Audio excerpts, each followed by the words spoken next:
Sir, मला उष्माघाताचा भरपूर त्रास होतोय. उष्माघात म्हणजे नक्की काय असतं?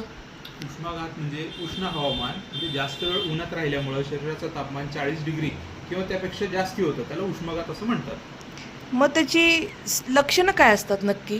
लक्षणांमध्ये त्याच्या खूप जास्ती प्रमाणामध्ये ताप येणं, डोकं दुखणं, गरगरणं, चक्कर येणं, घाम येणं, उलटी मळमळ होणं किंवा हृदयात छातीत जास्ती प्रमाणामध्ये धडधडणं किंवा गोंधळ किंवा बेशुद्धी होणं.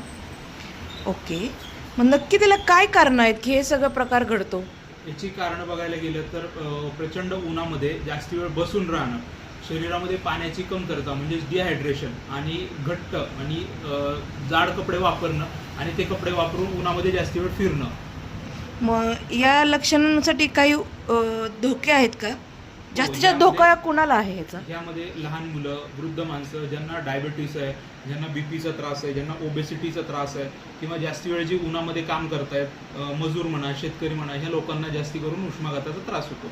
मग याच्यासाठी तात्काळ उपाय काही सांगू शकाल? ह्याच्यात तात्काळ उपाय म्हणजे रुग्णाला सावलीमध्ये किंवा थंड जागेमध्ये घ्या, शरीरावर थंड पाण्याचे पट्टे ठेवा, ORS किंवा त्याला डिहायड्रेट करा की पाणी पाजा, कपडे सैल करा किंवा ताबडतोब डॉक्टर, जर इमर्जन्सी असलं तर ताबडतोब डॉक्टरांकडे घेऊन जा.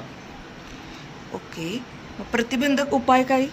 ह्यामध्ये प्रतिबंध म्हणजे आता सध्या उष्णतेचा प्रचंड पारा चढलेला आहे. सध्या तापमान 40 डिग्रीपर्यंत वाढलेलं आहे. तर यामध्ये दुपारी 12 ते 4 या वेळेमध्ये बाहेर जाणं टाळा. जर आवश्यक असेल तरच घराबाहेर पडा. भरपूर पाणी, ताक, नारळ पाणी घ्या. हलके सैल कपडे, कॉटनचे कपडे घाला. डोक्यावरती टोपी, स्कार्फ घाला, गॉगल घाला. उपाशी पोटी उन्हात जाऊ नका.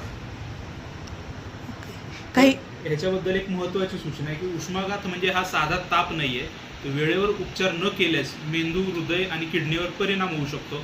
उन्हात बाहेर पडताना सावध राहा, कारण उष्माघात हा सायलेंट किलर ठरू शकतो.